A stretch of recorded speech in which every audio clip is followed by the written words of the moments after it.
All right, thank you everybody. I'm so happy to be here and I'm so excited about this budget that we just introduced. And I'm going to keep my mask on. We're in Grand Ledge schools and that's the policy. I'm going to follow the policy to keep everyone safe and set a good example, right? So, but you should know I am smiling under this mask because there's so much good. We are on the precipice of really being able to make some long overdue investments in our state. And you know, when COVID started, our experts were projecting a $3 billion deficit. We were looking down, you know, the cave of thinking we're going to have to cut 30% of our budget. We've turned that around. Thanks to partnership from the federal government, thanks to good management through the crisis, we now have a $7 billion surplus. And it's time to make investments that are long overdue. And that's what this budget does. So today I'm here to run through some of the highlights of the budget. I'm joined by our state budget director, Chris Harkins, who just presented the budget to the legislature. He was drinking out of a mug that said, "I love spreadsheets." So when we get to all the math questions, you know he's coming up here with me. But let's start. So this budget that we wrote was driven by and informed by the people of Michigan. I've been engaging with people across our state. It's looked a little different than it usually does because we've had to be careful with COVID. But whether it's a small group of farmers in Midland County, or it is teachers in Kent County, or it is Republicans in Eaton County, yes, I even have those conversations because it's important that this budget reflects Michigan values, not one party's values, but the values of our state. And so this budget really puts Michiganders first. It delivers on issues that matter most to families. It is balanced, and it even makes a deposit into our rainy day fund to show we are being fiscally responsible. You got to make sure that that is a part of what this budget does as well. I'm proud that it does. And we make these investments without raising 1 cent in new taxes. It cuts taxes, actually, when you think about senior citizens and working families. Budgets are not just a sheet of numbers, they're a statement of your values. And where you invest is what you really value in life. So this budget makes our values clear. Students belong in school, and our educators need and deserve more respect and more resources to help our kids succeed.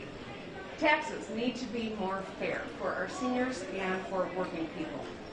Every community needs safe, reliable infrastructure. I can tell they're changing classes right now. I love it. I love all the... Every Michigander deserves opportunity and a chance to get ahead. And every family should feel safe on the streets and secure in their homes. The budget I'm proposing will help us build a strong, growing economy. Together we can power our small businesses, invest in our communities, and expand opportunities for every Michigander. So first I want to talk about education. I bet you suspected that might be the case considering our venue, but we wanted to focus on education first.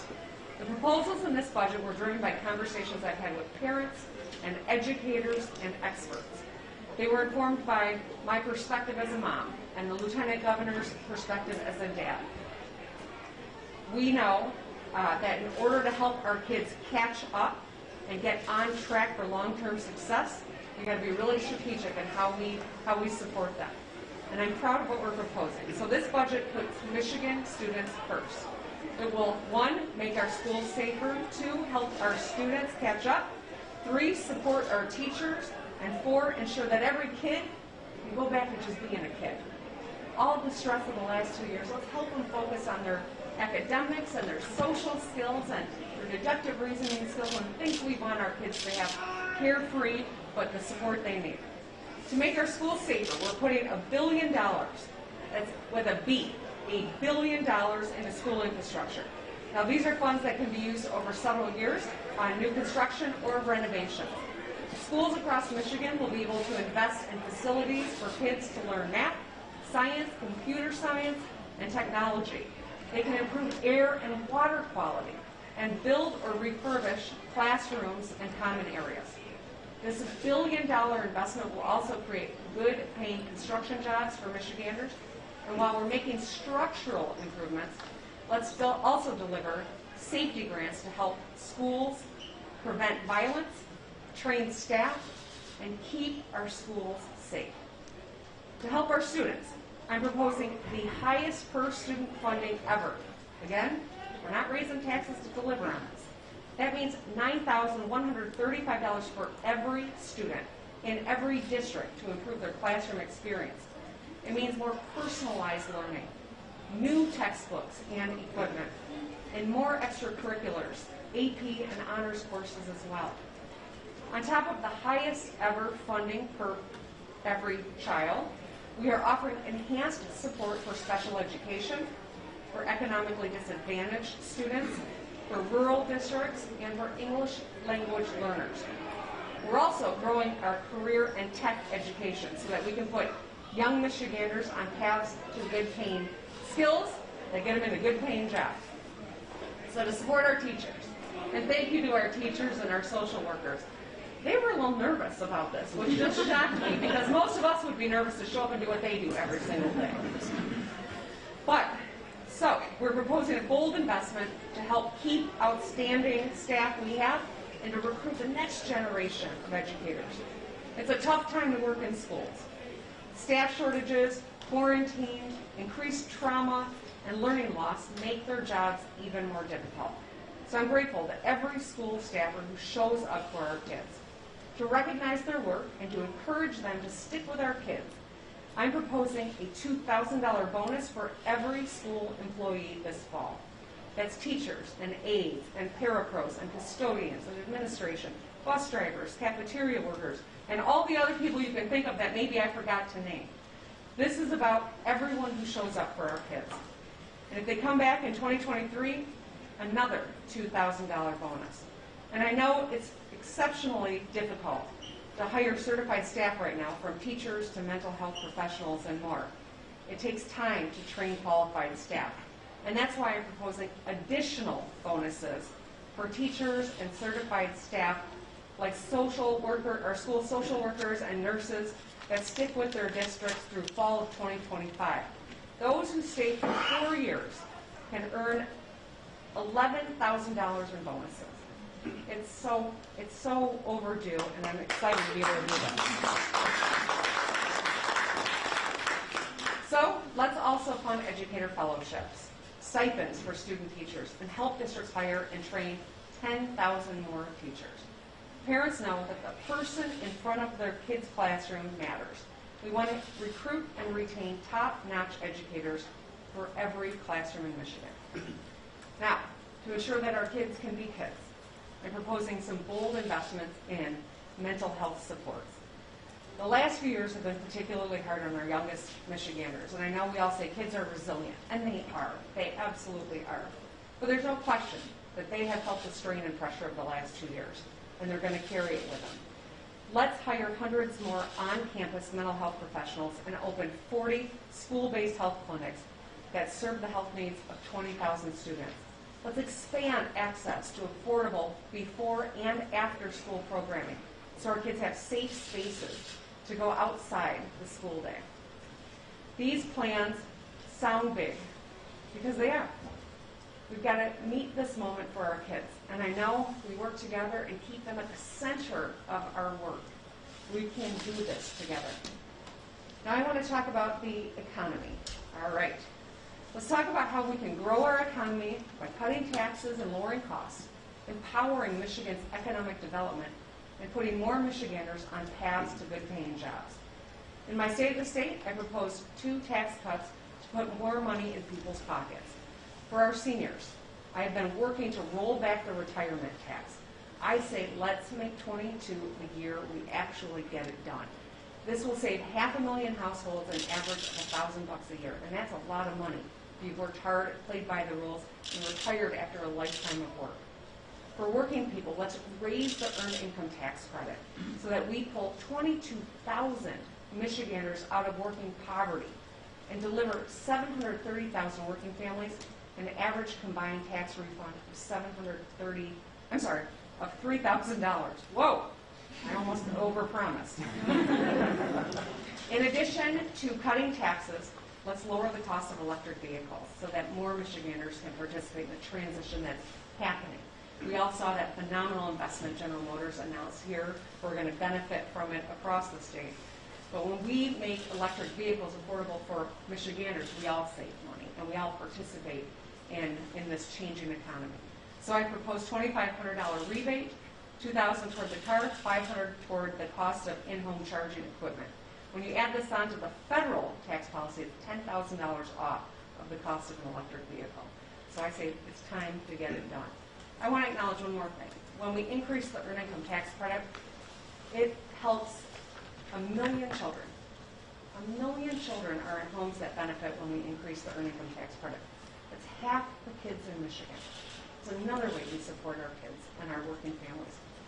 Okay, so to grow our economy, we can build on the bipartisan progress that we made at the end of last year that helped us land that $7 billion investment from General Motors and save 1,000 jobs and create 4,000 more. So I'm proposing additional resources for our Economic Development Fund so we can land additional transformational projects and create thousands more jobs. We've shown the world Michigan has what it takes to win. We got to keep winning. So, using federal funds to invest in our startup ecosystem, delivering grants directly to small businesses, and helping keep our main streets alive are other components to making sure we build an economy to last and creates opportunity for everyone. And finally, to put more Michiganders on paths to good paying jobs, let's expand some of the successful programs that we've already built. Things like the Michigan Reconnect. This was a program that was established to put people who are older than 25 or up on a tuition-free path to enhance their skill set at low or no cost. I say it's time for us to expand workforce training programs, increase slots for pre-apprentice programs, remove employment barriers for low-income Michiganders, and set up a Jobs Court, which is an innovative program spearheaded by our Attorney General Dana Nessel and Lieutenant Governor Garland Gilchrist, which offers nonviolent, low-level offenders jobs with local partnering businesses. And also, let's deliver bonuses to our police, our firefighters, our frontline employees, including grocery store workers, servers, and more. This is how we build an economy that will continue to grow and support a high quality of life here in Michigan. Now let's talk about infrastructure. No one's surprised that I'm going to talk about infrastructure, right? Well, we're going to talk about fixing the dams and roads. Since I took office, Michigan has repaired, rebuilt, or rehabilitated over 13,000 lane miles and over 900 bridges in every part of our state, putting 82,000 people to work doing it. We've made progress, but there's still a lot more to do. So we will be receiving billions over the next 5 years from the Infrastructure Investment and Jobs Act, known as the Bipartisan Infrastructure Plan. I set up the Michigan Infrastructure Office to help coordinate these dollars, and I know that together we can invest in key projects and uplift local communities and economies. This year, let's invest $6.3 billion in the state and local roads, bridges, airports, transit, and rail systems. This would be the largest transportation budget in Michigan history. That's $1 billion more than last year because we've got federal resources and help. We're going to help support tens of thousands of good-paying construction jobs that earn prevailing wage. And while we're at it, we need to use those federal funds to install more electric vehicle chargers across the state and improve the thing that we all love, our state parks and our local parks. My budget will make substantial investments in water infrastructure as well. We can be better prepared for these 500-year flooding events that we have see more and more regularly and prevent freeway flooding like we saw last summer. We can enhance our generators at water pumping stations to keep roads clear and clean up contaminated sites and communities historically impacted by industrial runoff and construction. And let's use funds to build the Michigan Clean Water Plan and protect safe drinking water for families, replace more lead service lines, and increase the number of people with structurally sound homes with safe and clean water. This is infrastructure. All right, let's move into healthy communities. I know I'm rolling fast through it, but there's so much good stuff here. So my budget also invests in the health of families and communities. We can improve access to dental services for the 3 million Michiganders covered by Medicaid and Healthy Michigan plans. This lowers the risk of long-term health conditions, prevents life-threatening infections, alleviates persistent pain, and helps people succeed at work and school to be safer and more comfortable. It is critical to overall health. Let's build a new state psychiatric complex and expand access to behavioral health services by boosting capacity and forgiving student loans so we can get more mental health professionals on the front line. And let's raise wages for our nursing home workers. Let's improve our food banks statewide, and let's make bigger investments in our child welfare system. And safe communities.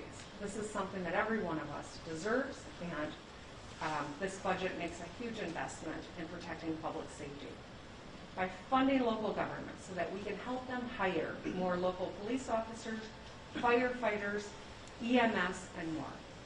It's time to launch a campaign so that we can recruit and train more first responders in Michigan and Michigan State Troopers. And let's address a wide range of crime, including cybercrime, price gouging, unemployment fraud, and use federal funds to tackle the backlog in our court system and get illegal guns off the street. My budget will deliver on education, the economy, infrastructure, public health, and public safety. If you share these priorities, and I know a lot of you do, please make your voices heard. The governor introducing the budget is the first step. Now the legislature will start their work, and eventually we will negotiate what these budgets ultimately look like. The most important thing that the legislature needs to hear is from you. What do you think about this budget? I hope you like it. I hope you see that we are living our values, we're making investments that will grow our state and ensure that every one of us has a path to prosperity and opportunity right here in the greatest state in the country, greatest place in the world, the great state of Michigan. Thank you.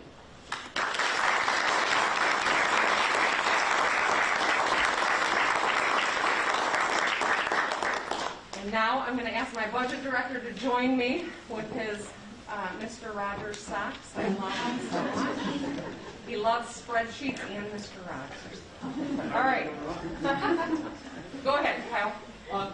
Governor, the House Appropriations Committee Chair called this budget a spending spree. Is he wrong in describing it as such? You know, if investing in the education of our children or the safety of our communities or ensuring that whether you're a police officer, a firefighter, a grocery worker, a nurse, a teacher, people who've been on the front lines for the last 2 years get a little more money in their pocket. I think the vast majority of Michiganders would say that that's the right thing to do. And we cannot let this opportunity go by without making those investments. Governor, you've been around. Early in the pandemic, we had people arguing over what essential versus non-essential were, and people were offended by that. Now, in this budget, there's the retention for school employees, there's the hero pay. How do you designate those lines? And earlier today, some of the representatives that got the budget presented were saying that fairness is the thing that we need to focus on, that all Michiganders benefit from this. So how do you draw that line on who gets these bonuses and who doesn't? This is the budget that improves the quality of life for everyone in Michigan. This was driven by the people of Michigan, and it is responding to the moment that we are in. We, at the beginning of the pandemic, were looking at a $3 billion deficit. That would have been cutting 30% of our budget. It would have been devastating. We've turned that into an enormous surplus. We're really fortunate for that. We've got to be strategic in how we utilize these dollars. Luring good people into these important public service jobs is critical for the health, welfare, and safety of every one of us, from our youngest kids in this school district to our oldest Michiganders. This is the way that we make investments in people all across our state. But as we think about who has been underappreciated over the course of the last 2 years, it is the hardworking men and women on our local police departments and in the state police. It is the nurses who show up day after day and put themselves at risk to take care of others. is the grocery store workers, who very few people think about when you're in the grocery store. But those products don't get on those shelves without them focusing on it. And they showed up in the middle of the pandemic. This is about making investments in critical places so that we can grow our state and build an economy that creates opportunity for everyone. But the biggest part of this budget is in our public education system. And that's where I think we've got the greatest need, and it's so critical to the success of our future economy. Governor, this is the 18th budget. I think you've been around. Over those years, a lot of relatively tight increases, 2% here, 3% there. Going through the recommendation today to see some of these departmental budgets, 20, 30, 40, 60% even increases. Can you just put that in some perspective? Was this in some ways like the budget you could have only dreamed about as a state representative all those years ago?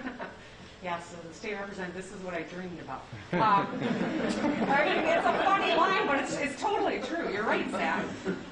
For the vast majority of my time that I have been in public service, we've had to make really hard decisions because our budget, the way that the budget grew, didn't even keep up with inflation. So we were actually making cuts. Now we are in a position where we have an opportunity to make investments. We have to be strategic about it. There's a lot of one-time funding that we have access to. So we don't want to build out things that we can't sustain. We also have ongoing funding that we are going to be able to build sustainable programming and investments. And that's why as you delve into, it's a massive budget. I know you're going to be taking it apart as the legislature will over the coming days and weeks. But as you look at it, these determinations were driven by input from experts, from the people of Michigan, from businesses across Michigan. This really is a budget about putting Michiganders first. Governor, can you discuss?